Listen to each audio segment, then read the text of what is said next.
तो आइए भक्त बंधुओं, श्रद्धा, विश्वास और भक्ति के साथ इस पावन शीतला अष्टमी कथा की शुरुआत करते हैं। भक्त बंधुओं, हमारे सनातन धर्म में अनेक ऐसे पावन पर्व और व्रत बताए गए हैं जो केवल परंपरा नहीं बल्कि हमारे जीवन की रक्षा और कल्याण से जुड़े हुए हैं। उन्हीं में से एक अत्यंत पवित्र व्रत है शीतला अष्टमी का व्रत। ये व्रत माता की कृपा प्राप्त करने और रोग दोषों से रक्षा के लिए किया जाता है। विशेष रूप से ये व्रत माता के आशीर्वाद से परिवार को बीमारियों से बचाने के लिए माना जाता है। प्राचीन काल से ही भारत में माता की उपासना की परंपरा रही है। ऐसा माना जाता है कि जब संसार में रोग और महामारी फैलने लगती है तब माता अपने भक्तों की रक्षा के लिए प्रकट होती हैं। इन्हीं देवी रूपों में एक रूप है शीतला माता का। माता शीतला को रोगों को शांत करने वाली देवी माना जाता है। शीतला शब्द का अर्थ ही होता है शीतलता देने वाली, अर्थात जो शरीर और जीवन को शांति और ठंडक प्रदान करे। पुराणों में बताया गया है कि जब संसार में चेचक और अनेक प्रकार की बीमारियां फैलने लगीं, तो देवताओं ने भगवान से प्रार्थना की कि मानव जाति की रक्षा के लिए कोई उपाय किया जाए। तब माता शीतला का प्राकट्य हुआ। माता ने वचन दिया कि जो भी व्यक्ति श्रद्धा और विश्वास से उनका व्रत करेगा, नियमों का पालन करेगा और उन्हें प्रसन्न करेगा, उसके घर परिवार को रोगों से रक्षा मिलेगी। कहा जाता है कि माता शीतला का वाहन गधा है और उनके हाथों में झाड़ू, कलश और सूप होता है।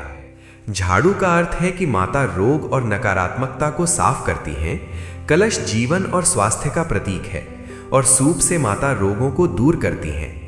इस प्रकार माता शीतला केवल देवी ही नहीं बल्कि स्वास्थ्य और सुरक्षा की प्रतीक मानी जाती हैं। भक्तों, शीतला अष्टमी का व्रत प्रायः होली के कुछ दिनों बाद मनाया जाता है। इस दिन विशेष रूप से माता की पूजा की जाती है और उनसे परिवार की रक्षा की प्रार्थना की जाती है। इस व्रत की एक विशेष परंपरा ये है कि इस दिन घर में नया भोजन नहीं बनाया जाता। एक दिन पहले ही भोजन बनाकर रख लिया जाता है और अगले दिन वही ठंडा भोजन माता को अर्पित किया जाता है। इस भोजन को बसौड़ा कहा जाता है। इस परंपरा के पीछे भी एक आध्यात्मिक और सांस्कृतिक कारण बताया जाता है। माना जाता है कि माता शीतला को शीतलता प्रिय है, इसलिए उन्हें ठंडा भोजन अर्पित किया जाता है। साथ ही ये भी मान्यता है कि इस दिन चूल्हा नहीं जलाने से घर में शांति और पवित्रता बनी रहती है और माता प्रसन्न होती हैं। शीतला अष्टमी के दिन भक्त प्रातःकाल जल्दी उठते हैं, स्नान करके स्वच्छ वस्त्र पहनते हैं और फिर माता के मंदिर जाते हैं। मंदिर में माता को जल, फूल, हल्दी, चावल और प्रसाद अर्पित किया जाता है।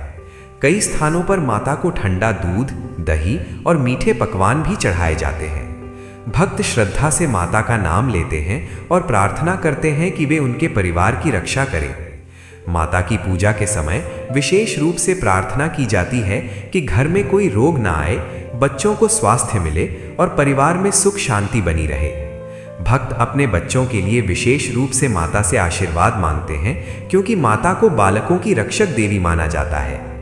शीतला अष्टमी के दिन मंदिरों में भक्तों की भीड़ लगती है।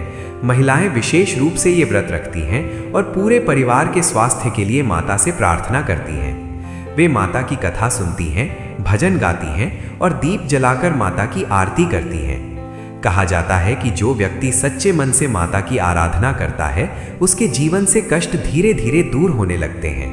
भक्तों, इस दिन जो प्रसाद माता को चढ़ाया जाता है उसका भी विशेष महत्व होता है।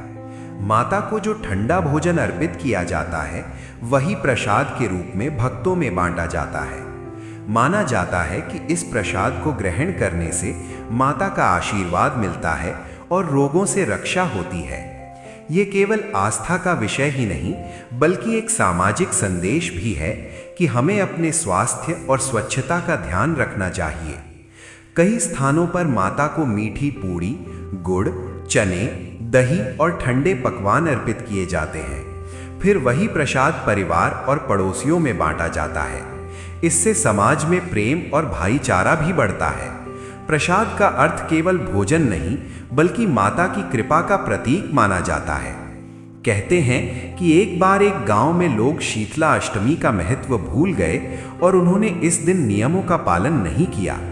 धीरे धीरे गांव में बीमारियां फैलने लगी। तब एक वृद्ध महिला ने लोगों को माता की पूजा करने और नियमों का पालन करने की सलाह दी। जब लोगों ने श्रद्धा से माता की पूजा की, तब धीरे धीरे गांव में शांति और स्वास्थ्य लौट आया। इस कथा से ये संदेश मिलता है कि परंपराओं में छिपे संदेश को समझना भी आवश्यक है। भक्त बंधुओं, शीतला अष्टमी हमें ये भी सिखाती है कि हमें स्वच्छता और संयम का जीवन जीना चाहिए। माता शीतला की पूजा का अर्थ केवल पूजा पाठ नहीं, बल्कि जीवन में शुद्धता और संतुलन बनाए रखना भी है। जब हम स्वच्छता रखते हैं, संतुलित भोजन करते हैं और ईश्वर का स्मरण करते हैं, तब जीवन में स्वास्थ्य और सुख बना रहता है। जो व्यक्ति इस दिन माता का नाम लेता है, उन्हें जल अर्पित करता है और श्रद्धा से उनका प्रसाद ग्रहण करता है, उसके जीवन में सकारात्मक ऊर्जा बढ़ती है। माता की कृपा से घर में शांति आती है और परिवार में प्रेम बना रहता है। माता से यही प्रार्थना की जाती है कि वे अपने भक्तों पर सदैव कृपा बनाए रखें और उनके जीवन से रोग, भय और कष्ट दूर करें। भक्त बंधुओं, इसलिए शीतला अष्टमी केवल एक पर्व नहीं, बल्कि श्रद्धा, स्वास्थ्य और आस्था का संदेश देने वाला पावन अवसर है। इस दिन माता की पूजा करके, नियमों का पालन करके और प्रसाद ग्रहण करके भक्त माता के आशीर्वाद की कामना करते हैं। जो भी व्यक्ति सच्चे मन से माता को स्मरण करता है, उसके जीवन में सुख, समृद्धि और शांति का वास होता है। आइए अब भक्त बंधुओं, हम सच्चे मन से उस पावन कथा का स्मरण करते हैं, जिससे हमारा व्रत सफल रहेगा और माता शीतला का आशीर्वाद प्राप्त होगा। प्राचीन काल की बात है। जम्बू द्वीप के एक अत्यंत रमणीय और संपन्न प्रदेश में एक विशाल राज्य स्थित था। उस राज्य की सीमाएं दूर दूर तक फैली हुई थीं और उसकी कीर्ति चारों दिशाओं में गूंजती थी। वहां के राजा अत्यंत शक्तिशाली और पराक्रमी थे। उनके कोष में स्वर्ण, चांदी और बहुमूल्य रत्नों का इतना भंडार था कि कई पीढ़ियां भी उसे समाप्त नहीं कर सकती थीं। नगर की सड़कें चौड़ी थीं, भवन गगनचुंबी थे और चारों ओर हरियाली और फूलों की क्यारियां महकती थीं। बाजार नाना प्रकार की वस्तुओं से भरे रहते थे और विदेशों से व्यापारी वहां व्यापार करने आते थे। पहली दृष्टि में वह राज्य साक्षात स्वर्ग के समान प्रतीत होता था। किंतु शास्त्रों में कहा गया है कि जब मनुष्य के पास आवश्यकता से अधिक धन और सत्ता आ जाती है, तो प्रायः उसके भीतर अहंकार का जन्म होने लगता है। उस राज्य के साथ भी यही हुआ। राजा, जो कभी न्यायप्रिय और प्रजापालक थे, धीरे धीरे विलासिता में डूब गए। उन्हें लगने लगा कि उनका वैभव कभी समाप्त नहीं होगा। जब राजा ही मद में चूर हो गया, तो प्रजा भी उसी मार्ग पर चलने लगी। संपन्नता ने लोगों के हृदयों को कठोर बना दिया था। नगर के धनी व्यक्ति अपने ऊंचे महलों की खिड़कियों से नीचे देखते तो उन्हें निर्धन लोग तुच्छ और गंदगी के समान प्रतीत होते थे। धर्म की हानि का अर्थ केवल मंदिर जाना छोड़ देना नहीं होता, बल्कि धर्म की हानि तब होती है जब मनुष्य के हृदय से दया, करुणा और सहानुभूति समाप्त हो जाती है। उस राज्य में अब यज्ञ और अनुष्ठान केवल दिखावे के लिए किए जाते थे। ब्राह्मण और विद्वान केवल धन के लालच में राजा की प्रशंसा के गीत गाते थे। दान पुण्य की परंपरा, जो कभी भारतीय संस्कृति का आधार थी, अब केवल एक व्यापार बन गई थी। लोग दान देते समय भी यह देखते थे कि इससे उन्हें कितना प्रचार मिलेगा। गरीबों और असहायों की स्थिति अत्यंत दयनीय हो गई थी। यदि कोई भूखा व्यक्ति किसी द्वार पर भिक्षा मांगने जाता, तो उसे भोजन देने के बजाय दुत्कारा जाता था। लोग भूल गए थे कि हर जीव में ईश्वर का वास होता है। संतों और ऋषियों का अपमान होने लगा था। राजा के सैनिकों में भी वही अहंकार भर गया था जो राजा के भीतर था। वो स्वयं को साधारण जनता का स्वामी समझने लगे थे। नगर की संपन्नता तो बढ़ रही थी, परंतु वहां की आत्मा मर रही थी।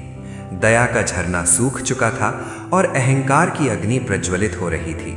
इसी अहंकार के बीच लोग उन शक्तियों को भूल गए जो सृष्टि का संचालन करती हैं। उन्हें लगा कि उनके महलों की ऊंची दीवारें उन्हें हर संकट से बचा लेंगी। वे भूल गए कि समय का चक्र जब घूमता है तो बड़े बड़े साम्राज्य धूल में मिल जाते हैं। प्रकृति और ईश्वर धैर्यवान होते हैं। वे मनुष्य को सुधरने का अवसर देते हैं, परंतु जब पाप का घड़ा भर जाता है तो न्याय का विधान सक्रिय हो जाता है। उस राज्य के लोग अब उस सीमा पर खड़े थे जहां उनका पतन निश्चित था, क्योंकि उन्होंने मानवता के धर्म को त्याग कर केवल स्वार्थ के धर्म को अपना लिया था। भक्तों, वैभव बुरा नहीं है, परंतु वैभव का मद बुरा है। धन का होना सौभाग्य है, परंतु धन का अहंकार होना दुर्भाग्य है। उस राज्य में अन्न के भंडार भरे थे, परंतु लोगों के मन खाली थे।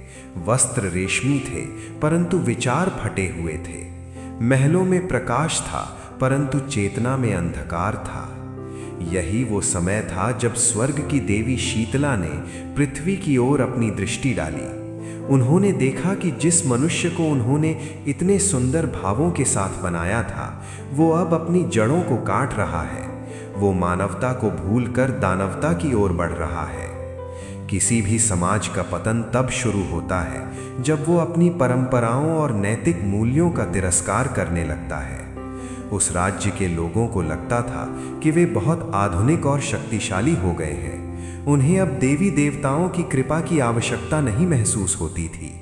वे अपनी बुद्धि और तकनीकी कौशल पर इतना विश्वास करने लगे थे कि उन्हें ईश्वरीय विधान एक कपोल कल्पित कथा लगने लगा था। राजा ने घोषणा करवा दी थी कि राज्य की शक्ति ही सबसे बड़ी शक्ति है। जब धर्म की हानि इस स्तर पर पहुंच जाए कि मनुष्य दूसरे मनुष्य की पीड़ा को देखकर आनंद लेने लगे, तब प्रकृति कोई न कोई माध्यम चुनती है ताकि उसे उसकी वास्तविकता का बोध कराया जा सके।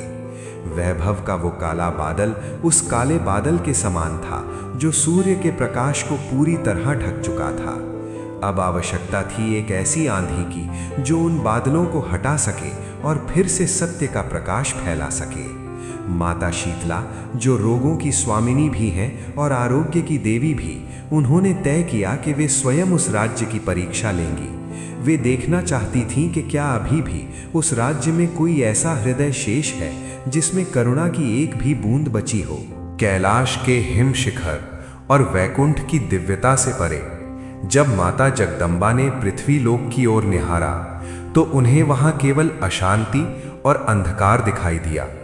उन्होंने देखा कि जिस मृत्यु लोक को उन्होंने प्रेम और भक्ति का केंद्र बनाया था, वहां अब केवल अहंकार का साम्राज्य है।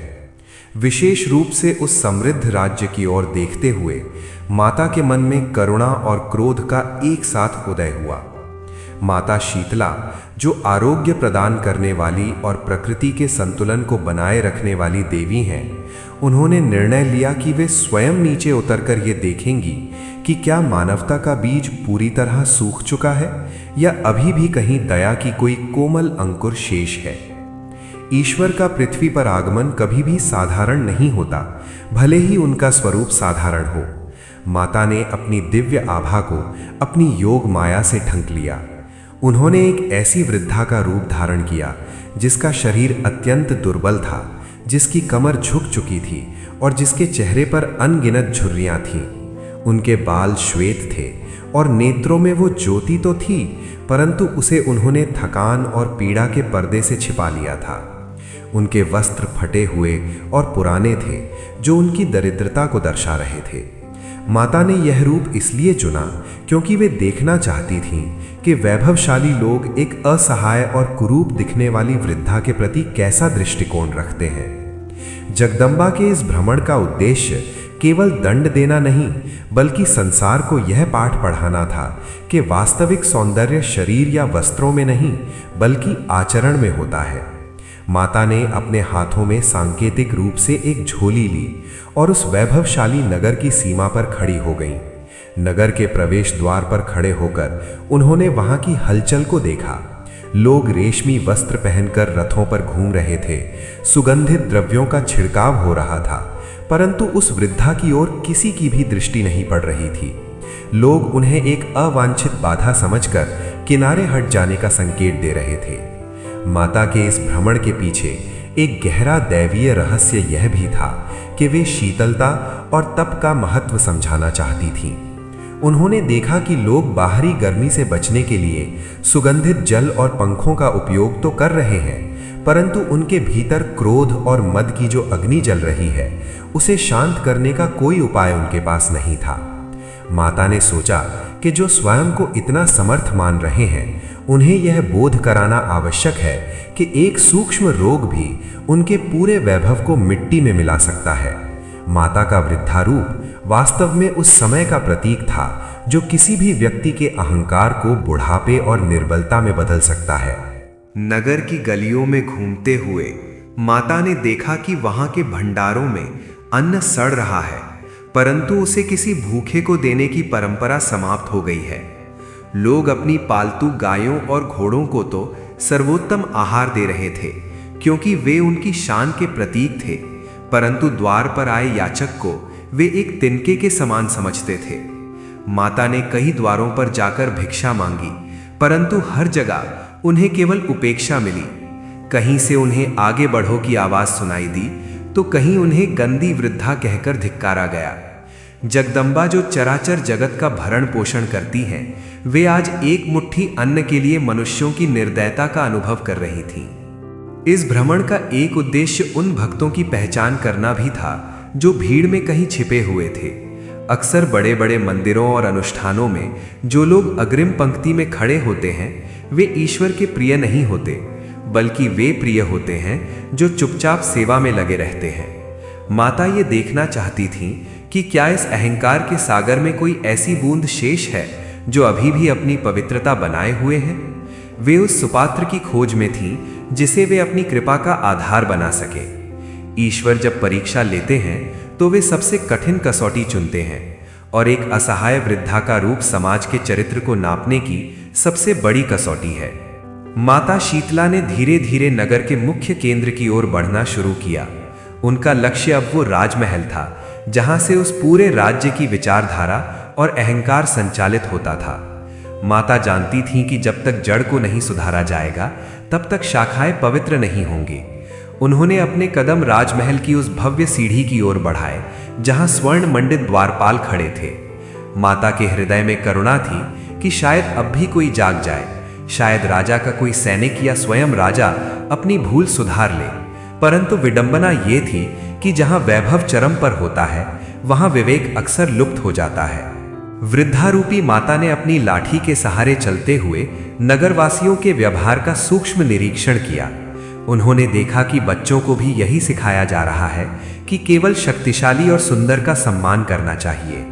निर्बल और वृद्धों के प्रति सम्मान का भाव उस समाज से पूरी तरह विलुप्त हो चुका था। माता ने मन ही मन विचार किया कि ये समाज अब उस सूखे पत्ते के समान है जो केवल एक चिंगारी की प्रतीक्षा कर रहा है। यदि इन लोगों के भीतर शीतलता नहीं है, तो इन्हें ताप की ज्वाला सहनी ही होगी ताकि ये शुद्ध हो सके। नगर की तंग गलियों और उपेक्षापूर्ण व्यवहार को सहते हुए माता शीतला उस भव्य राजमहल के मुख्य द्वार पर पहुंची। वह महल स्थापत्य कला का एक अद्भुत नमूना था। संगमरमर की दीवारें, स्वर्ण जड़ित किवाड़ और द्वार पर ऊंचे हाथियों की प्रतिमाएं राजा के अनंत ऐश्वर्य की घोषणा कर रही थीं। महल के भीतर से केसर और कस्तूरी की सुगंध आ रही थी और दूर से ही मधुर संगीत के स्वर सुनाई दे रहे थे।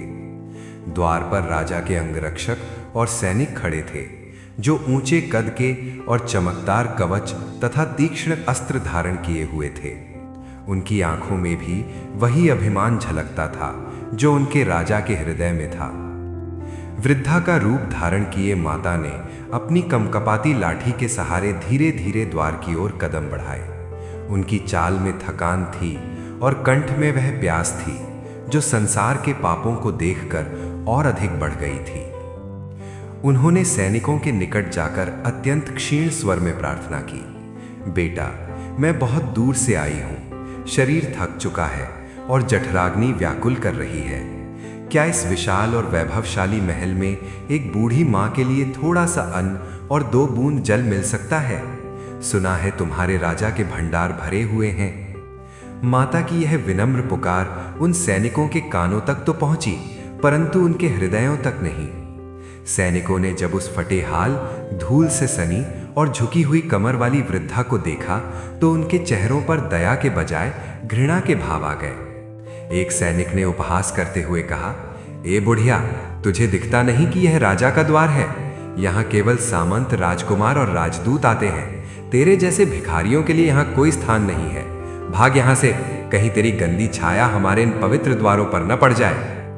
माता ने पुनः प्रयास किया और अपनी झोली फैलाते हुए कहा, पुत्र, राजा तो प्रजा का पिता होता है और यह महल प्रजा की धरोहर।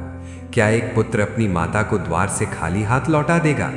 मुझे राजभोग नहीं चाहिए, केवल एक मुट्ठी अन्न दे दो ताकि मैं अपनी यात्रा जारी रख सकूं। सैनिकों का दंभ अब क्रोध में बदलने लगा था। उन्हें लगा कि यह वृद्धा उनके वैभव का अपमान कर रही है। उन्होंने सोचा कि यदि राजा या किसी दरबारी की दृष्टि इस कुरूप वृद्धा पर पड़ गई तो उन्हें डांट पड़ेगी कि उन्होंने इसे द्वार पर खड़ा ही क्यों होने दिया। राजमहल की उस कठोरता ने यह सिद्ध कर दिया कि जहां पत्थर की दीवारें सुंदर होती हैं, वहां अक्सर मनुष्यों के हृदय पत्थर के हो जाते हैं। सैनिकों ने अपनी ढालों को आपस में टकराकर डराने वाली ध्वनि उत्पन्न की और माता को पीछे धकेलने का प्रयास किया। वे सैनिक ये भूल गए थे कि जिस शक्ति की वे रक्षा कर रहे हैं वो नश्वर है। वे ये भी भूल गए थे कि द्वार पर खड़ी ये वृद्धा कोई साधारण याचक नहीं, बल्कि वो शक्ति है जो एक क्षण में राजा को रंक बना सकती है। सत्ता का मद मनुष्य को अंधा कर देता है, इतना अंधा कि उसे साक्षात देवी भी एक बाधा प्रतीत होने लगती है। सैनिकों का ये व्यवहार केवल उनकी व्यक्तिगत निर्दयता नहीं थी, बल्कि ये उस पूरे राज्य के पतन का प्रतिबिंब था। जब द्वारपाल ही इतने निष्ठुर हों तो महल के भीतर बैठे राजा की मानसिकता का अनुमान सहज ही लगाया जा सकता था। माता शीतल शांत खड़ी रहीं। उन्होंने देखा कि महल की ऊंची अटारियों से स्वर्ण कलशों से सुगंधित जल नीचे छिड़का जा रहा था ताकि धूल न उड़े, परंतु द्वार पर खड़ी एक प्यासी वृद्धा को एक अंजलि साधारण जल देने का विवेक किसी में नहीं था। मानवता का पतन तब चरम पर पहुंचता है जब सेवा को मजबूरी और दान को दिखावा समझ लिया जाए। सैनिकों ने माता को अपशब्द कहे और उन्हें वहां से चले जाने की अंतिम चेतावनी दी। माता ने अपनी योग दृष्टि से देखा कि महल के भीतर राजा अपने मंत्रियों के साथ हास्य विनोद में मग्न थे। वहां निर्धनों की चर्चा करना भी अपराध माना जाता था। सैनिकों का दंभ बढ़ता ही गया और उन्होंने अपनी तलवारों की म्यान को खड़काते हुए माता को डराने का प्रयास किया। भक्तों, ये प्रथम परीक्षा थी। माता ने जानबूझकर राजमहल को चुना क्योंकि वे देखना चाहती थीं कि जो न्याय का केंद्र है, क्या वहां न्याय जीवित है। परंतु उन्हें वहां केवल पाषाण हृदय मिले। उन सैनिकों का अहंकार उस अहंकार का प्रतीक है जो हम सबके भीतर तब जागता है जब हमें लगता है कि हम सुरक्षित हैं और हमें किसी की आवश्यकता नहीं है। माता शीतल वहां से हटने ही वाली थीं कि तभी महल की रसोई से एक सेवक बाहर आया जिसके हाथ में राजभोग के पात्र थे। उस समय जो घटित होने वाला था वो न केवल अपमानजनक था, बल्कि वो काल के चक्र को आमंत्रित करने वाला प्रहार था। राजमहल के द्वार पर जब सैनिकों ने वृद्धा रूपी माता का तिरस्कार किया, तभी महल की विशाल रसोई से एक सेवक राजसी व्यंजनों से भरा स्वर्ण पात्र लेकर बाहर आया। उस पात्र में राजा के लिए अत्यंत स्वादिष्ट, गाढ़ी और मेवों से युक्त खीर रखी थी। वह खीर अभी अभी चूल्हे से उतारी गई थी, जिससे गर्म भाप निकल रही थी और उसकी सुगंध चारों ओर फैल रही थी। माता ने भूख और थकान से व्याकुल होकर उस सेवक की ओर देखा और अत्यंत करुण स्वर में कहा, पुत्र, मुझे बहुत भूख लगी है। क्या इस पात्र में से थोड़ा सा अंश इस बुढ़िया को भी मिल सकता है? तेरा कल्याण होगा। सैनिकों को उस समय एक क्रूर विनोद सूझा। उन्होंने सोचा कि इस वृद्धा को सीधे मना करने के बजाय इसका उपहास उड़ाया जाए। एक सैनिक ने हंसते हुए उस सेवक से कहा, अरे भाई, ये बुढ़िया बहुत देर से भोजन मांग रही है। इसे राजा के हिस्से की यह खीर ही दे दो ताकि इसकी भूख सदा के लिए मिट जाए। सैनिक का स्वर उपहास से भरा था, किंतु वह सेवक भी उसी अहंकारी वातावरण में पला बढ़ा था। उसने बिना सोचे समझे खौलती हुई गर्म खीर का पात्र उठाया और उसे झटके से उस असहाय वृद्धा के ऊपर फेंक दिया। वह क्षण अत्यंत हृदय विदारक था। वह खौलती हुई खीर माता के सिर, चेहरे और कंधों पर जा गिरी। खीर इतनी गर्म थी कि शरीर की खाल जलने लगी। माता, जो साक्षात शीतलता की अधिष्ठात्री हैं, उनके नश्वर शरीर वृद्धा रूप पर उस समय भीषण जलन होने लगी। माता दर्द से कराह उठी और उनके मुख से एक चीख निकल गई। सैनिकों और सेवकों ने जब उस वृद्धा को तड़पते देखा तो वे सहानुभूति दिखाने के बजाय जोर जोर से हंसने लगे। वे कहने लगे, ले बुढ़िया, खा ले गरम गरम राजभोग, अब तो तेरी भूख शांत हो गई होगी। अधर्म का ये प्रहार मानवता के मुख पर एक कलंक था। माता के शरीर पर पड़े वे गर्म छींटे केवल खीर के कण नहीं थे, बल्कि वे उस राज्य के विनाश की चिंगारियां थीं। माता का वृद्धा स्वरूप पीड़ा से कांपने लगा। उन्होंने अपनी आंखों में आंसू भरकर उन सैनिकों की ओर देखा। वे आंसू शोक के नहीं थे, बल्कि वे उस करुणा के थे जो अब न्याय के रूप में बदलने वाली थी। माता ने वहां से भागना शुरू किया। वे जिधर भी जाती, लोग उनका उपहास करते। उनके शरीर से भाप निकल रही थी और फफोरे पड़ने लगे थे। ये अपमान केवल एक याचक का नहीं था, बल्कि उस अन्न का भी था जिसे ईश्वर का रूप माना जाता है। अन्न को दान के रूप में अपमानित करके देना सबसे बड़ा अधर्म है। सैनिकों ने सोचा कि उन्होंने एक भिखारिन को भगा दिया, पर वे ये नहीं समझ सके कि उन्होंने साक्षात महामाया को अपने द्वार से जलाकर विदा किया है। माता के हृदय में उस समय ये विचार आया कि यदि आज इस अहंकार को नष्ट नहीं किया गया तो आने वाली पीढ़ियां मानवता का अर्थ ही भूल जाएंगी। पीड़ा में डूबी माता राजमहल की सीढ़ियों से नीचे उतरने लगी। उनका जलता हुआ शरीर उस समाज के जलते हुए चरित्र का प्रतीक था। उन्होंने देखा कि महल के भीतर से राजा ये सब देख रहा था और मुस्कुरा रहा था। राजा का मौन समर्थन उस पाप को और भी अधिक गहरा कर रहा था। जब रक्षक ही भक्षक बन जाए और दाता ही पीड़ा देने वाला बन जाए तो सृष्टि का संतुलन बिगड़ने लगता है। माता शीतला, जो जगत को शांति प्रदान करती हैं, आज स्वयं अशांत और संतप्त होकर उस नगर की गलियों की ओर बढ़ रही थीं। राजमहल के द्वार पर गरम खीर के प्रहार से झुलसी हुई माता शीतला अब नगर की मुख्य गलियों की ओर बढ़ रही थीं। उनके वृद्धा स्वरूप के शरीर पर पड़े गर्म छींटों ने फफोले पैदा कर दिए थे। वो खीर उनकी त्वचा पर चिपक गई थी, जिससे होने वाली जलन असहनीय थी। माता बार बार अपने हाथों से स्वयं को हवा करने का प्रयास करती, पर हर स्पर्श पीड़ा को और बढ़ा देता। उनके मुख से निकलने वाली कराहें पत्थर का दिल पिघला देने वाली थीं, किंतु उस वैभवशाली नगर के निवासी जैसे पत्थर के ही बने हुए थे। माता नगर के व्यस्त बाजार में पहुंची। वहां बड़े बड़े व्यापारी अपने रत्नों और सुगंधित द्रव्यों का व्यापार कर रहे थे।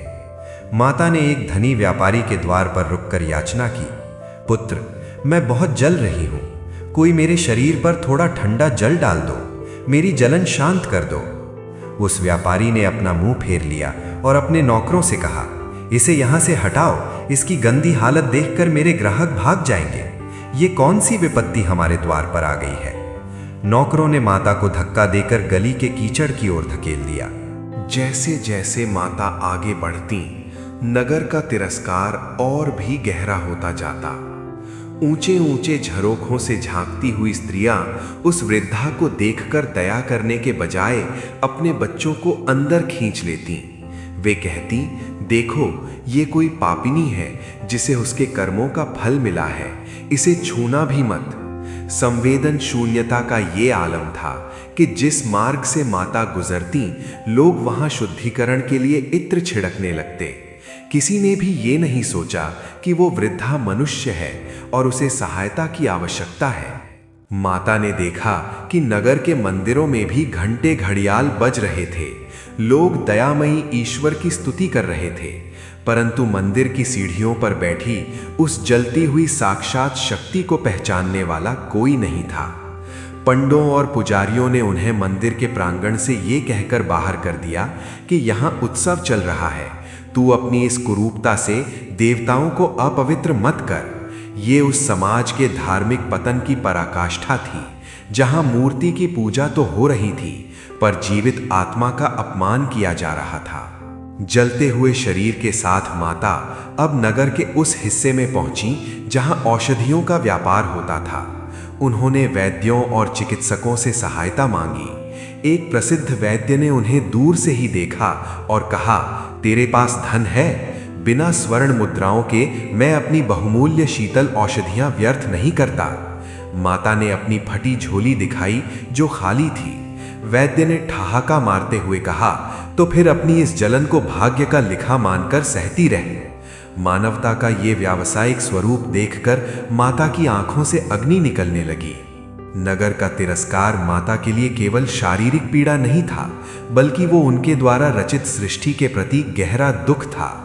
वे सोच रही थी कि क्या वैभव इतना अंधा बना देता है कि मनुष्य को सामने खड़ी पीड़ा दिखाई नहीं देती? क्या सत्ता और संपत्ति का नशा इतना गहरा होता है कि वो करुणा के सोते सुखा देता है? अब माता नगर के कोलाहल से दूर एकांत की ओर बढ़ने लगी। उनका शरीर अब भी धधक रहा था और वो जलन अब एक प्रलयंकारी शक्ति का रूप लेने लगी थी। नगर के वैभव, कोलाहल और निष्ठुरता से दूर राज्य की बाहरी सीमा पर, जहां धूल भरी पगडंडियां थीं और छोटे छोटे कच्चे मकान थे, वहीं एक अत्यंत जीर्ण शीर्ण कुटिया थी। ये कुटिया एक गरीब कुम्हार और उसकी पत्नी की थी। वो कुम्हारिन दिन भर मिट्टी गूंथती, उसे चाक पर चढ़ाती और सुंदर घड़े व पात्र बनाती थी। उसका जीवन अभावों में बीत रहा था। शरीर पर मोटे सूती वस्त्र थे और घर में केवल सादा भोजन ही उपलब्ध रहता था। किंतु उसकी सबसे बड़ी संपत्ति उसका वो हृदय था जिसमें दया का सागर हिलोरे मारता था। वो हर जीव को ईश्वर का रूप मानती थी। उसी समय भीषण जलन और तिरस्कार की पीड़ा से कराहती हुई वृद्धा रूपी माता शीतला उस कुटिया के द्वार पर पहुंची। उनके शरीर पर खौलती खीर के कारण पड़े फफोले अब और अधिक पीड़ा दे रहे थे। माता ने अत्यंत क्षीण और रुंझे हुए गले से पुकारा, बेटी, ओ बेटी, क्या कोई है? मैं बहुत जल रही हूं, मेरी रक्षा करो।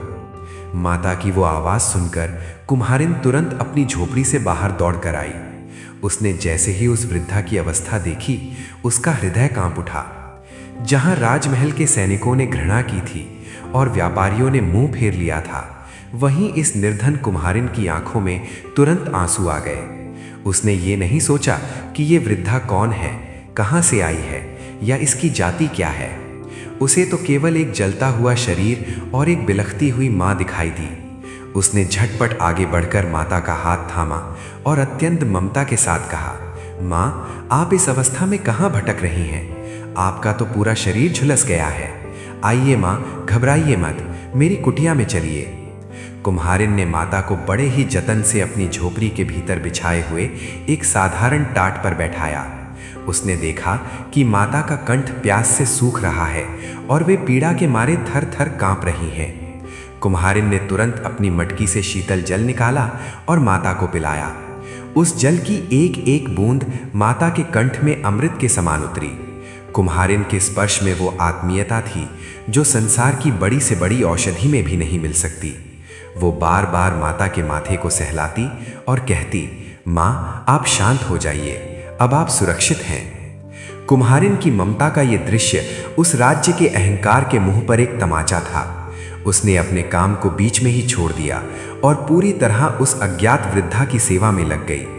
वो कुम्हारिन जानती थी कि उसके पास धन नहीं है, सुख सुविधाएं नहीं है, पर उसके पास सेवा का भाव था। उसने अपने पति से कहा, देखो स्वामी, इन माँ की क्या हालत कर दी है किसी निर्दयी ने। हम भले ही गरीब हैं, पर हमारे द्वार से कोई दुखी होकर नहीं जाना चाहिए। भक्तों, निस्वार्थ प्रेम की यही वो शक्ति है जो साक्षात परमेश्वर को भी विचलित कर देती है। माता शीतला, जो पूरे नगर के तिरस्कार से क्रोधित थी, इस कुम्हारिन की निस्वार्थ ममता को देखकर भावुक हो उठी। उन्होंने महसूस किया कि मानवता अभी पूरी तरह मरी नहीं है, वो आज भी इन गरीब झोपड़ियों में जीवित है। कुम्हारिन ने माता के फटे वस्त्रों को साफ किया और उन्हें सांत्वना दी। कुम्हारन ने जब देखा कि वृद्धा के शरीर पर खौलती खीर ने भयंकर जलन पैदा कर दी है, तो उसका हृदय करुणा से भर उठा। उसने तुरंत अपने घर के कोने में रखी उस मिट्टी की ओर देखा जिसे उसने घड़े बनाने के लिए गूंथ कर रखा था। वो मिट्टी साधारण नहीं थी, वो गंगा की पावन रज और शीतल जल के मिलन से बनी थी। कुम्हारन जानती थी कि जब शरीर की गर्मी असहनीय हो जाए तो केवल धरती माता की गोद यानी मिट्टी ही उसे शांति दे सकती है। उसने झटपट ठंडे जल से मिट्टी का एक लेप तैयार किया। उसने अत्यंत कोमलता से माता के झुलसे हुए अंगों पर वो गीली मिट्टी लगानी शुरू की। जैसे जैसे मिट्टी का वो शीतल लेप माता के शरीर को छूता, माता के मुख से एक गहरी शांति की आह निकलती। मिट्टी की वो नैसर्गिक ठंडक खौलती खीर की जलन को सोख रही थी। कुम्हारन बार बार पंखे से हवा करती और ठंडे जल की बूंदें छिड़कती। उसने माता के सिर पर भी मिट्टी का लेप किया, जिससे उनके मस्तिष्क की तपन शांत होने लगी। आध्यात्मिक दृष्टि से देखें तो हमारा शरीर पंच तत्वों क्षिति, मिट्टी, जल, पावक, गगन और समीर से बना है। जब शरीर में अग्नि तत्व यानी जलन बढ़ जाता है तो पृथ्वी तत्व यानी मिट्टी ही उसे संतुलित करता है। कुम्हारन अनजाने में ही उस महान सत्य को जी रही थी कि जो जड़ से जुड़ा है वही जीवन को बचा सकता है। राजमहल के सुगंधित तेल और इत्र विफल हो गए थे, परंतु एक गरीब कुम्हार की कुटिया की मिट्टी ने वो चमत्कार कर दिखाया जो बड़े बड़े वैद्य नहीं कर पाए। मिट्टी की महिमा केवल उसके भौतिक गुणों में नहीं बल्कि उसके धैर्य में भी है। कुम्हारन ने माता से कहा, माँ आप चिंता ना करें, ये मिट्टी धरती माँ का आशीर्वाद है, ये आपकी सारी पीड़ा अपने भीतर समा लेगी। माता शीतला जो स्वयं प्रकृति स्वरूपा है, अपनी ही बनाई सृष्टि यानी मिट्टी के स्पर्श से आनंदित हो रही थीं। उन्हें लग रहा था कि वर्षों बाद किसी ने उन्हें बाहरी आडंबरों से नहीं बल्कि अपनी जड़ों की पवित्रता से पूजा है। कुम्हारन का ये सेवा भाव पूर्णतः निष्काम था। वो ये नहीं जानती थी कि वो किसकी सेवा कर रही है। उसके लिए तो बस एक पीड़ित माँ का कष्ट दूर करना ही धर्म था। सेवा का यही वो आध्यात्मिक पक्ष है जहां मैं और तू का भेद मिट जाता है। जब वो माता के घावों पर लेप लगा रही थी तो उसके मन में केवल एक ही प्रार्थना थी, हे ईश्वर, इस वृद्ध माँ को शांति दो। मिट्टी के सानिध्य ने माता के क्रोध की अग्नि को भी शांत करना शुरू कर दिया। जो माता पूरे नगर को भस्म करने का विचार कर रही थी, वे अब उस कुम्हारन की कोमलता को देखकर पसीजने लगी। मिट्टी के उस लेप ने न केवल शरीर के फफोले शांत किए बल्कि सृष्टि के संतुलन को बिगड़ने से भी बचा लिया। भक्तों, इसीलिए शीतला माता की पूजा में आज भी मिट्टी के मटके और मिट्टी की पूजा का विशेष महत्व है, क्योंकि यही वो तत्व है जिसने देवी के संताप को हरा था। धीरे धीरे माता की श्वास सामान्य होने लगी। उनके चेहरे पर वो भयानक पीड़ा के चिन्ह मिटने लगे और एक दिव्य सौम्यता आने लगी। कुम्हारन ने अपनी ममता से वो कर दिखाया जो राजसी वैभव नहीं कर सका। अब माता पूरी तरह शांत थी, परंतु उनका शरीर अब पोषण और भोजन की मांग कर रहा था। कुम्हारन के पास राजभोग तो नहीं था, पर जो था वो किसी अमृत से कम नहीं था। मिट्टी के लेप से जब माता के शरीर की बाह्य जलन शांत हुई, तब उन्हें तीव्र क्षुधा यानी भूख का अनुभव हुआ। उन्होंने कुम्हारन की ओर देखा और अत्यंत धीमी आवाज में कहा, बेटी, मिट्टी की शीतलता ने मेरे प्राण तो बचा लिए, किंतु अब मेरे भीतर की अग्नि यानी भूख मुझे व्याकुल कर रही है। क्या तेरे पास कुछ खाने को है? मुझे अन्न की बहुत आवश्यकता है। कुम्हारन का हृदय एक बार फिर संकोच और पीड़ा से भर गया। उसे वो राजमहल याद आया जहां 56 भोग बन रहे थे, और फिर उसने अपनी उस खाली रसोई की ओर देखा जहां केवल अभावों का वास था। उसने लज्जित होकर सिर झुकाया और माता से कहा, हे माँ, मेरा भाग्य तो देखिए, आपके जैसा अतिथि मेरे द्वार पर आया है और मेरे पास आपको खिलाने के लिए कोई ताज़ा या गर्म भोजन नहीं है। आज मैंने अपने घर में चूल्हा भी नहीं जलाया था। मेरे पास केवल कल रात का बचा हुआ रात का बासी चावल और दही है। वो पूरी तरह ठंडा हो चुका है। माँ, मैं आपको ये रूखा सूखा और ठंडा भोजन कैसे दे दूँ? माता शीतला मुस्कुराईं और उनके नेत्रों में एक असीम वात्सल्य उमड़ आया। उन्होंने कहा, बेटी, तू संकोच क्यों करती है? जिस अन्न को तूने प्रेम से रखा है और जो पूरी तरह ठंडा हो चुका है, वही इस समय मेरे लिए अमृत के समान है। तू बिना झिझक वही ले आ। कुम्हारन ने अपनी मिट्टी की हांडी से वो रात का बना हुआ भोजन निकाला। उसने ठंडे दही में उन चावलों को मिलाया और माता के सम्मुख एक मिट्टी के पात्र में परोस दिया। माता ने जैसे ही उस ठंडे भोजन का प्रथम ग्रास अपने मुख में रखा, उन्हें ऐसी तृप्ति मिली जो ब्रह्मांड के किसी भी राजभोग में संभव नहीं थी। वो ठंडा अन्न माता के भीतर पहुंचते ही उनकी जठराग्नि की दाहकता को भी शांत करने लगा। वो भोजन नहीं बल्कि कुम्हारन की ममता और प्रकृति की शीतलता का संगम था। यहीं से बसौड़ा की परंपरा का जन्म हुआ। बसौड़ा का अर्थ है बासी भोजन, जिसे एक रात पूर्व बनाया जाता है। अध्यात्म की दृष्टि से ताज़ा और गर्म भोजन अग्नि तत्व का प्रतीक है, जबकि ठंडा और बासी भोजन जल और पृथ्वी तत्व की स्थिरता का प्रतीक है। जब शरीर रोगों जैसे चेचक या ज्वर से तप रहा हो, तब आयुर्वेद और धर्म दोनों ही अग्नि को त्याग कर शीतलता को अपनाने का निर्देश देते हैं। माता ने वो ठंडा भोजन ग्रहण करके संसार को ये संदेश दिया कि वे केवल शीतलता की भूखी हैं, चाहे वो भोजन की हो या स्वभाव की। शीतलता शब्द की वास्तविक व्याख्या यहाँ स्पष्ट होती है। शीतलता केवल तापमान का कम होना नहीं है। शीतलता का अर्थ है क्रोध का अभाव, क्षमा का उदय और धैर्य का वास। कुम्हारन का वो ठंडा भोजन उसके धैर्य का प्रतीक था। उसने गर्म खीर के विपरीत, जिसने माता को जलारा था, ठंडे दही चावल से माता को तृप्त किया।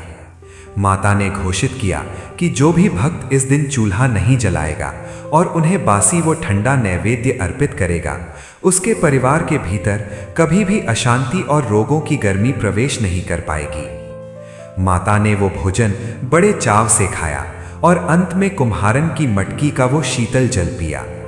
जल पीते ही माता की देह कंचन की भांति चमकने लगी। उनके चेहरे से वृद्धावस्था की झुर्रियां लुप्त होने लगी और एक अलौकिक तेज प्रकट होने लगा।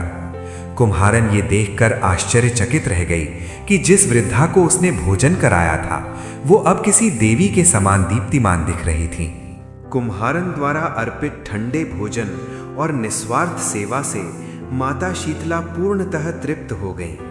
जैसे ही उनके भीतर की जलन शांत हुई, उनके नेत्रों में एक असीम तेज उत्पन्न हुआ। उसी क्षण वो झुकी हुई वृद्धा अचानक एक ओजस्वी और दिव्य रूप में परिवर्तित होने लगी। कुम्हारन फटी आंखों से ये चमत्कार देख रही थी। जो वृद्धा अभी पीड़ा से कराह रही थी, वो अब चतुर्भुज रूप में गधे पर सवार, हाथ में झाड़ू, कलश और सूप धारण किए हुए साक्षात जगदम्बा के रूप में प्रकट हो गई थी। उनके मस्तक से चंद्रमा के समान शीतलता बरस रही थी, पर उनकी आंखों में अधर्म के प्रति क्रोध की ज्वाला भी थी। माता ने अत्यंत मधुर किंतु गंभीर स्वर में कहा, बेटी, तूने आज साक्षात प्रकृति की सेवा की है। उस अहंकारी नगर ने मुझे जलाया, पर तूने मुझे शीतल किया। उन्होंने मुझे गर्म अन्न से कष्ट दिया, पर तूने मुझे ठंडे भोजन से शांति दी। अब न्याय का समय आ गया है। माता के इतना कहते ही आकाश में काले बादल घिराए और अचानक उस समृद्ध नगर की ओर से चीख पुकार सुनाई देने लगी। जिस राजमहल में कभी अहंकार की गूंज थी, वहां अब अग्नि की लपटें उठ रही थीं। वो अग्नि कोई साधारण आग नहीं थी, वो शीतला कोप की अग्नि थी। राजमहल के वे कोने जहां गर्म खीर फेंकी गई थी, वहां से आग की लपटें निकलीं और देखते ही देखते पूरे महल को घेर लिया। राजा के रत्न, स्वर्ण और वैभव जलकर राख होने लगे। आश्चर्य की बात यह थी कि उस अग्नि को बुझाने के लिए जो भी जल डाला जाता, वो घी का काम करता और आग को और भड़का देता। सैनिक जो अपनी शक्ति पर गर्व करते थे, वे आज असहाय होकर अपनी जान बचाने के लिए भाग रहे थे। पूरे नगर में हाहाकार मच गया। अहंकार के ऊंचे बुर्ज ढहने लगे और वैभव की चकाचौंध धुएं के गुबार में बदल गई। किंतु उसी समय नगर के अंतिम छोर पर कुम्हारन की उस टूटी फूटी झोपड़ी में एक और चमत्कार घटित हो रहा था। जैसे ही माता ने अपनी ममतामयी दृष्टि उस कुटिया पर डाली, वो कच्ची मिट्टी की दीवारें अचानक स्वर्ण की भांति चमकने लगी। जो टाट बिछा हुआ था, वो रेशम के आसन में बदल गया और मिट्टी के टूटे घड़े रत्नों से भर गए। वो निर्धन कुटिया अब एक कंचन के महल में परिवर्तित हो चुकी थी। कुम्हारन और उसका पति हाथ जोड़कर माता के चरणों में गिर पड़े। माता ने उन्हें वरदान दिया कि तुम्हारे वंश में कभी कोई दुखी नहीं होगा और न ही कभी कोई रोग तुम्हें स्पर्श कर। ये न्याय का वो विधान था जो बताता है कि ईश्वर केवल हृदय की शुद्धता देखते हैं। नगर का वो भाग जो दिखावे और क्रूरता से भरा था वो राख हो गया, और वो कोना जहाँ केवल प्रेम और सेवा थी वो स्वर्ग से भी अधिक सुंदर हो गया। अग्नि का वो तांडव उन सभी लोगों के लिए एक सबक था जिन्होंने निर्बलों का अपमान किया था। राजा के हाथी घोड़े और दास दासी सब धूल धूसरित हो गए, पर कुम्हारन की सादगी ने उसे अमर कर दिया। माता शीतला ने कुम्हारन से कहा, बेटी, इस संसार को अब ये संदेश देना कि जो दूसरों को शीतलता देता है ईश्वर उसे स्वर्ण जैसा बना देते हैं, और जो दूसरों को जलाता है वो अपने ही अहंकार की अग्नि में भस्म हो जाता है। उस रात पूरे राज्य ने यह अनुभव किया कि मानवता से बड़ा कोई धर्म नहीं है। जो राजा कल तक किसी को कुछ नहीं समझता था वो आज नंगे पैर धूल में भाग रहा था अपनी भूल का प्रायश्चित करने के लिए। जब राजा ने अपने भव्य राजमहल को राख होते देखा और अपने सैनिकों को जलते हुए शरीर के साथ त्राही त्राही करते पाया तो उसकी आंखों से मद का पर्दा हट गया। उसे तुरंत उस बूढ़ी महिला का स्मरण हुआ जिसे उसके सैनिकों में अपमानित किया था। राजा समझ गया कि ये कोई साधारण विपत्ति नहीं बल्कि उस साक्षात शक्ति का कोप है जिसका अपमान उसके द्वार पर हुआ था। वो नंगे पैर धूल में लिपटा हुआ नगर की सीमा की ओर भागा। वहां उसने देखा कि एक छोटी सी कुटिया सोने की भांति चमक रही है और साक्षात माता शीतला दिव्य स्वरूप में वहां विराजमान है। राजा माता के चरणों में गिर पड़ा और फूट फूट कर रोने लगा। उसने कहा, हे जगत जननी, हे शीतलता की स्वामिनी, मेरा अपराध क्षमा योग्य नहीं है। वैभव की चकाचौंध ने मुझे अंधा कर दिया था। मैंने मानवता का अपमान किया, मैंने शरणागत को पीड़ा दी। आप मुझे जो भी दंड देना चाहें दें, परंतु मेरी अबोध प्रजा को इस अग्नि से बचा लीजिए। राजा का पश्चाताप सच्चा था, क्योंकि अब उसके पास न कोई राज्य बचा था और न ही कोई अहंकार। माता शीतला ने राजा की ओर देखा। उनके क्रोध की अग्नि अब शांत हो चुकी थी। उन्होंने करुणा भरे स्वर में कहा, हे राजन, दंड का उद्देश्य विनाश नहीं बल्कि शुद्धि होता है। तूने और तेरी प्रजा ने मानवता के धर्म को भुला दिया था। याद रख, जहां सेवा नहीं वहां सुख नहीं, और जहां करुणा नहीं वहां मेरा वास नहीं। राजा ने हाथ जोड़कर प्रार्थना की कि हे माता, ऐसा उपाय बताएं जिससे भविष्य में कोई ऐसी भूल न करे और आपका आशीर्वाद सदा बना रहे। तब माता शीतला ने पूरे संसार के कल्याण के लिए शीतला अष्टमी व्रत के नियमों की घोषणा की। उन्होंने कहा, आज से हर वर्ष चैत्र मास के कृष्ण पक्ष की अष्टमी तिथि को मेरी पूजा की जाएगी। उस दिन कोई भी अपने घर में चूल्हा नहीं जलाएगा। अग्नि का त्याग करके लोग केवल शीतल और एक दिन पूर्व बना हुआ बासी भोजन यानी बसौड़ा ही ग्रहण करेंगे। जो भी भक्त मुझे मिट्टी के पात्र में ठंडा जल अर्पित करेगा और निस्वार्थ भाव से निर्धनों की सेवा करेगा, उसके घर में कभी महामारी और रोगों का वास नहीं होगा। माता ने आगे वरदान दिया कि जो माताएं अपने बच्चों के स्वास्थ्य के लिए ये व्रत रखेंगी, उनके संतानों की रक्षा स्वयं शीतला माता करेंगी। उन्होंने मिट्टी के महत्व को दोहराते हुए कहा कि मेरी पूजा में मिट्टी का कलश और नीम की टहनियाँ अनिवार्य होंगी, क्योंकि ये प्रकृति की शुद्धता और आरोग्य के प्रतीक हैं। राजा ने उसी क्षण पूरे राज्य में ढोल बजवाकर ये घोषणा करवा दी। तब से लेकर आज तक भारत के हर कोने में शीतला अष्टमी का पर्व पूरी श्रद्धा के साथ मनाया जाता है। राजा ने उस कुम्हारन को अपने राज्य का राजमाता का सम्मान दिया और ये स्वीकार किया कि वास्तविक वैभव धन में नहीं बल्कि कुम्हारन जैसे पवित्र हृदय में होता है। नगर का पुनर्निर्माण हुआ, परंतु इस बार महलों से ऊंचे सेवा सदन बनाए गए। लोग अब एक दूसरे को रंगने से पहले एक दूसरे की पीड़ा हरने की चिंता करने लगे। भक्त बंधुओं, शीतला माता की ये पावन कथा हमें जीवन के सबसे बड़े सत्यों से परिचित कराती है। इस पूरी गाथा का निचोड़ और सीख केवल इन चंद शब्दों में समाहित है। सबसे पहली सीख ये है कि अहंकार पतन की जड़ है। जब मनुष्य अपने धन, पद और शक्ति के मद में इतना अंधा हो जाता है कि उसे सामने खड़े किसी दुखी और असहाय व्यक्ति की पीड़ा दिखाई नहीं देती, तब उसका विनाश निश्चित हो जाता है। राजमहल की गर्म खीर उसी अहंकार का प्रतीक थी, जिसने साक्षात शक्ति को संताप दिया और अंततः पूरे राज्य को राख कर दिया। दूसरी महान सीख करुणा और निस्वार्थ सेवा की है। ईश्वर को सोने के सिंहासनों की भूख नहीं है, वे तो केवल भक्त के भाव के भूखे हैं। जिस प्रकार एक निर्धन कुम्हारन ने बिना किसी लालच के एक अनजान वृद्धा की सेवा की, वो हमें सिखाता है कि मानवता ही सबसे बड़ा धर्म है।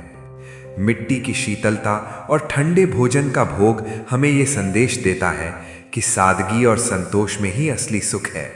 तीसरी सीख ऋतु और प्रकृति के साथ तालमेल की है। शीतला माता का ये व्रत हमें स्वच्छता, संयम और प्रकृति के प्रति सम्मान सिखाता है। ये बताता है कि जब हम अपनी जड़ों अर्थात मिट्टी से दूर होते हैं, तभी हम रोगों और दुखों के घेरे में आते हैं। अतः इस कथा का सार यही है कि जीवन में कितनी भी ऊंचाई पर पहुंच जाओ, अपने हृदय की कोमलता और दूसरों के प्रति दया का भाव कभी मत छोड़ना। जो दूसरों को शीतलता देता है, उसे ईश्वर स्वयं अपनी छत्र छाया में सुरक्षित रखते हैं। भक्त बंधुओं, इसी के साथ आज की ये पावन शीतला अष्टमी कथा अब अपनी समाप्ति की ओर पहुंचती है। आशा है कि आपने इस कथा को पूरे ध्यान, श्रद्धा और विश्वास के साथ सुना होगा। जो भक्त सच्चे मन से माता शीतला की कथा सुनता है, उस पर माता की विशेष कृपा बनी रहती है और उसके घर परिवार को रोग और कष्टों से रक्षा प्राप्त होती है। भक्त बंधुओं, यदि आपको ये पावन कथा अच्छी लगी हो और आप ऐसे ही धर्म और भक्ति से जुड़ी कथाएं सुनना चाहते हो, तो हमारे इस पावन भक्ति चैनल श्री ज्ञान को सब्सक्राइब अवश्य करें। आपका एक सब्सक्राइब भक्ति के इस कार्य को आगे बढ़ाने में सहायक बनता है और अधिक से अधिक भक्तों तक ऐसी दिव्य कथाएं पहुंचती हैं। अंत में माता से विनम्र प्रार्थना, हे मां शीतला, जिस भी भक्त ने इस कथा को श्रद्धा और विश्वास के साथ अंत तक सुना है, उनके घर परिवार की रक्षा करें, उनके बच्चों को स्वस्थ रखें और उनके जीवन से सभी दुख और रोगों को दूर करें। अपने भक्तों पर अपनी कृपा और आशीर्वाद सदा बनाए रखें। अब सच्चे मन और श्रद्धा के साथ बोलिए, जय मां शीतला।